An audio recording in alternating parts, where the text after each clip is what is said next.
Hi everyone, it's Micca Evans and day 15 here, so we are moving right along.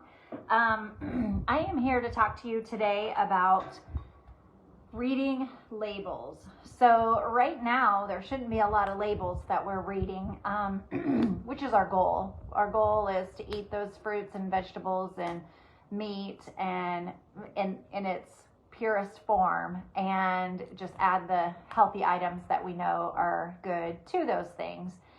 But that's what we're doing right now in the program. And then as we work our way out of the program, this will apply a little bit more. So first, we're just going to try to avoid labels, but we understand there's going to be some things that we're using that we need to read some labels. Even a simple thing like coconut aminos, that's a soy sauce alternative that we can use. And even that, we should be reading the labels. It should be coconut nectar, and that's it. Maybe water, but it shouldn't be a lot of other ingredients. So even those simple items that have a label, we still have to read those ingredients. I still, every once in a while, get home with something that's either changed or that I think, oh, it's coconut aminos, or it's something simple like that. It should just be that item, and you get home, if I don't read my labels like I used to a little bit more. Now I'm kind of learning what is good and not. But anyway, every once in a while, I'm still get home and I get deceived. So read those labels. Second of all, the front of the box really doesn't tell us anything. They can say a lot of whatever they want to. They can say keto and all natural and all sorts of marketing gimmicks that they use to get us to buy that product, take it, and not read the labels. Every single time, turn that item around, look at the back of the box, look at the side of the box, look at the can, look at the bottle, read those ingredients. The nutrition label is fine, it's important, but the first thing we need to read is the ingredients. The next thing keep in mind is really, we don't need something that has more than 5 ingredients typically. That just means it's getting overly processed. There's just a lot more to it. There's a few things out there that I'll buy that's more than 5 ingredients. Sometimes the Simple Mills crackers, really clean ingredients, it might have a list of 8 or 10, but you can read every single item. There's not any fillers or words that I would have to Google to see what they are. It's simple ingredients. So that's where I might make an exception to that rule. But we really want to think about that as we look at those labels. If you turn around that back of that label and it's got a list of things, and you probably should put it back. That just kind of helps us get through the store faster, right? Okay, so some examples of some labels. Sometimes I go to the store, and if you want to see some other videos about this, I've literally bought items and then I have to return them. So hopefully you'll take my word for it, but I'm going to give you some examples of some labels. Like Hellmann's mayonnaise should have oil, eggs, maybe some vinegar. It'll have some type of acid of vinegar or lemon juice, and salt and pepper, maybe a spice, and that should be it. Hellmann's mayonnaise has sugar in it. So we just want to skip that, because what that does is they use sugar. They use all these extra things in these products to keep us addicted, to keep us coming back. And we are going to learn to be smarter than that and not do that. So Primal Kitchen and Walmart, I don't know if Walmart has, they do have Primal Kitchen. I'm thinking about mayonnaise specifically. There's a Primal Kitchen brand and a Chosen brand that are both good. They have, even looking at mayonnaise and thinking about, is it cage-free eggs? Is it the best quality eggs that we can use?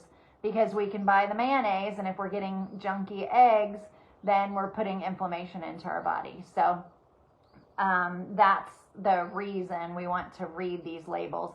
There's a couple different categories at the grocery store of labels. That salad dressing Oftentimes it's got junky oil in it. The oils are so highly processed. They use canola oil. They use some different seed oils, palm oil, and those things are highly processed. If you can get like extra virgin olive oil or avocado oil, salad dressings, that's the way better bet, or just make your own.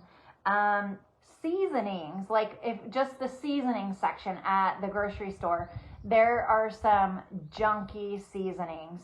So if you can keep it simple and buy the individual seasonings and then make your own mixes, you are way better off. There's recipes in this group. You go to the top right-hand corner and search Italian seasoning and some like Freddy's fry seasoning that's homemade, and it calls for sugar. You leave the sugar out. A lot of those types of recipes have sugar in it to help the food brown. You know, it may make the beef or the chicken or whatever you're putting in it brown better, so we can avoid that. Hey, Jackie. So seasonings can be really junky. I saw years ago, early in my journey, we had some, my husband had this Lowry's lemon, or now I'm going blank on which one. It was a seasoning mix. It wasn't seasoned salt, but something like that. And it had sugar in it. Oh, a garlic powder. It was a garlic salt. That's what it was. And they had a sugar in it. And there's no need for that. So those are little ways that we can get that extra sugar and that extra junk out of our diet by reading those labels. Another area of the grocery store is over-the-counter medications. If you take Tylenol, even for our kids, read those labels. In Tylenol, especially the liquid form for our kids, even the adult form, NyQuil, that's a crazy green color. How do you think they get that green? It's not with spinach. They are using food dyes, and so we want to avoid that. I'll try to find the ingredients here. I mean, it's awful. There's words that I can't even describe or pronounce here, but it's got yellow number 10, green number 3, yellow number 6.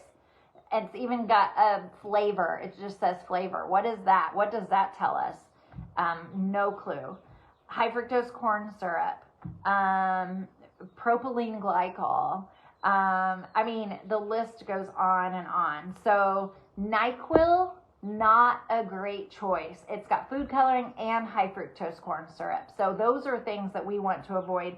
Food coloring can disrupt our gut biome, and it causes and can cause hyperactivity in children. I have lived this firsthand.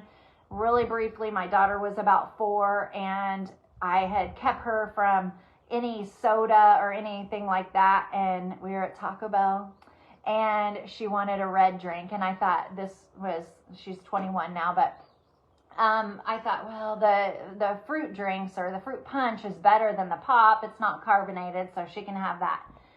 She turned into a monster. We had left there and went to Walmart, and she was uncontrollable. It was terrible. And it took me a little while to figure it out. And finally, in some research and talking to different people, I found out that Red 40 specifically and some of the other food dyes cause hyperactivity in children. And what is one of the biggest rewards our kids get in school? Candy. And it's not naturally colored. You know, it's often the junky food coloring type items. So really keep that in the back of your mind. If you have kids, grandkids, food dyes are just terrible for them and for us. It's not good for us. So really watch those labels.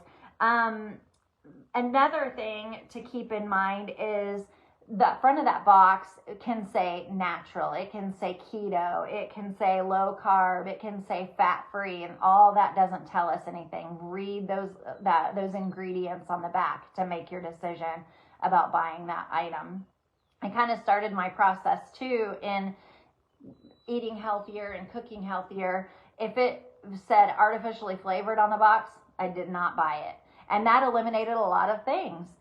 You can look in your pantry and see, does it say artificially flavored? What is that? Those are chemically made, man-made items they have used to flavor that food. And we just want to avoid that. Natural flavors are a step up from that. They can disguise other things and just put it in there as natural flavors. So we want to avoid MSG, preservatives. There's MSG and sodium benzoate. Those are specific preservatives that we just want to avoid. If you see that. Also, monosodium glutamate is MSG. They have gotten sneaky because people are wising up to their tactics, and they're changing what they call high fructose corn syrup, MSG. Some of these words, they're coming up with other words. They might say corn syrup solids. They may say corn syrup. They might say liquid fructose. There's just lots of different ways they can label it, and it's highly processed. It's just junk and filler that they're putting in our food.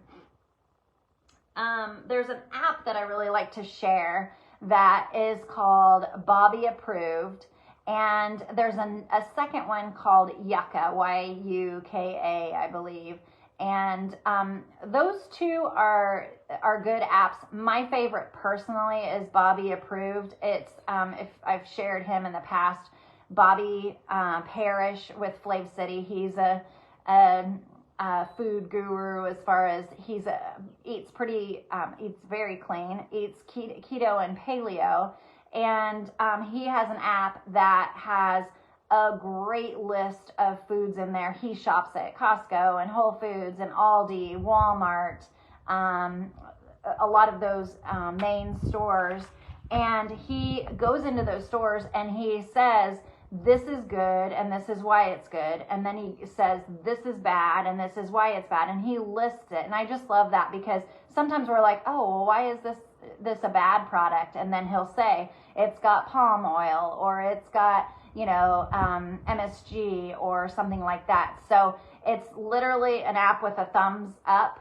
and he'll say it's Bobby Approved, and it gives you a thumbs up or a thumbs down. Not everything that you buy is in there, but it really does give you an idea if something's good or not, and then the why behind it. The last thing that I want to share is really do your research. Here in the United States, we have a lot of items on our grocery shelves that are not approved in other countries. They don't allow these food colorings. They don't allow high fructose corn syrup. They don't allow a lot of these products that our companies use here in the United States. As a matter of fact, these companies like Kraft macaroni and cheese and Nabisco and all of these big companies, they make it, I'm going to say, the junky way for us here in the United States, but then they make a cleaner version, a better version without those items in Europe and other countries that do not allow those things. So we need to do our research. We need to stop buying those products because they're not good for us. And they're trying, why are they trying to poison us? That's one way to look at it. And so if we can just really take control of what we're putting on our body, we are the only person that can control what goes into our body. So really, I'm hopeful that you'll take away some of these tools as items to use to make better choices. And I've walked this walk. I've done this. I've been where I bought whatever was on the shelf to where I am now, and I try to avoid labels, and then I try to buy very clean items when I can. So some good companies, back to the mayonnaise. Primal Kitchen's a great one. Siete is a great brand. They have a lot of grain-free, like Dr. Jaime talked about grains today. They have a lot of grain-free options, grain-free tortillas, grain-free tortilla chips and tortillas. So they're making them without corn, without wheat, and good quality. Some other, Simple Mills. I mentioned that earlier too. That's a really clean cracker that you can buy. They sell them at Costco, and you can get just really clean ingredients in there. And so anyway, I hope you guys will try to eliminate some of these things in our diet and really just be mindful about what items are being sold on the grocery store shelves, and just move away from the artificial things, the things that are not good for us, and gravitate towards those healthy, better options, those whole ingredient items that we have at the grocery store and the farmer's market. Don't forget about the farmer's market, because there's not a lot of labels there. So anyway, hope you guys have a good day. I hope this is helpful. Let us know if you have any questions. Thanks. Bye, guys.